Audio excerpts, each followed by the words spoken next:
besides the expenditures that you incur to help you generate revenue, the kind of expenditures which we call expenses, there are those expenditures that may be incurred by the owner of the business for their own personal use, and these expenditures have nothing to do with business operations. These expenditures are called drawings. So how do we deal with drawings as far as double entry is concerned? Of course, when drawings are incurred, or when the owner of the business withdraws money for personal use, we are going to make what we call a drawings account, and we are going to debit the drawings account. But I would like to explain why we debit the drawings account. Why do we debit the drawings account? Look at it this way. At the beginning of any business, the owner is going to get money and inject into the business. When the owner gets money and injects into the business, this money this owner has injected into the business ceases to be his money. There is what we call the business entity concept. It simply serves to show that the business and the owner have a separate identity. They are not the same. So it means that if the owner of the business gives the business money, that is money for the business. It is supposed to help the business generate revenue.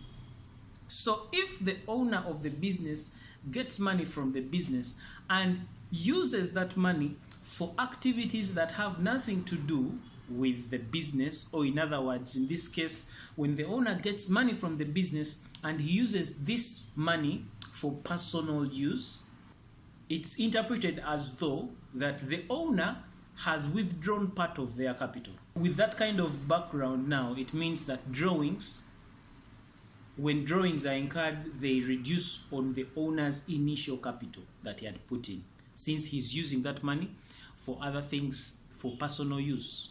So in this case, we explored the double entry for capital, and we said that when capital is injected into the business, the capital account is credited. In other words, increases in capital is credited and decreases in capital are debited. So meaning that if we incur drawings, it would mean that capital is reducing, and so if we were dealing with the capital account, it would mean that we would just go ahead and debit the capital account. That would be the appropriate thing to do. But to avoid cluttering the capital account with a lot of transactions, instead we create what we call the drawings account. And when we create the drawings account, instead of debiting the capital account, we debit the drawings account. So there are just two illustrations that I'm going to do to get you see this visually, and we shall call it a video. So let's get started with, let's say we have drawn out cash. Let's look at this transaction. The transaction says that on 20th March, the owner takes 50,000 cash out of the business for his own use. Now, of course, when the owner takes cash out of the business for his own use, that's called a drawing, like I have been explaining earlier. So what do drawings do? Drawings reduce capital. So the understanding here would mean that yes, the person drew cash out of the business. So number one, cash in the business has reduced, so the cash account is supposed to reduce. And so because the cash account has been reduced, the other item that has been affected is capital, because the capital has also reduced. And so we would go ahead and debit capital, because decreases in capital are debited. But like I've already explained, instead of doing capital, instead we open up what we call a drawings account. And so instead of having debited the capital account, instead we shall go ahead and debit the drawings account. So it means for that transaction, the items affected, like I've already said, is drawings account and cash account. And of course, cash in the business is going to reduce, and so and the drawings account will increase.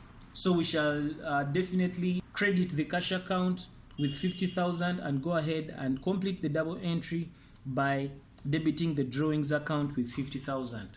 I emphasize we debit the drawings account as a substitute for having debited the capital account, since drawings reduce capital. Most business owners Sometimes don't just withdraw cash for personal use. Sometimes it is goods. So let's look at a scenario whereby, let's say you are managing a shop and you are selling food, and the owner gets this food out of the shop and takes to his home. That is also considered a drawing, because the owner of the business is withdrawing assets from the business for his own personal use. That's also a drawing, only that this time the drawing is not in form of cash, it's in form of goods. So how do we handle this kind of double entry? Let's look at this example. On March 20th, the owner takes 400,000 worth of goods out of the business for his own use. Of course, when he takes this out for his own use, the two accounts that have been affected here, we have drawings and definitely we have purchases.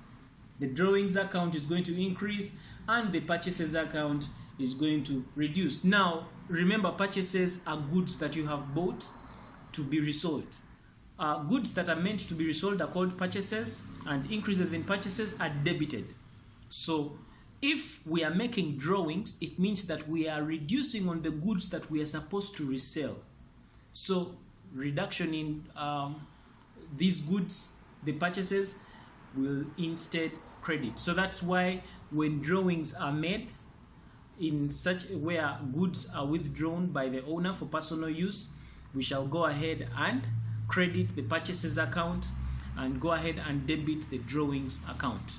And that's the double entry that relates to drawings when it comes to when drawings are in form of cash and when drawings are in form of goods.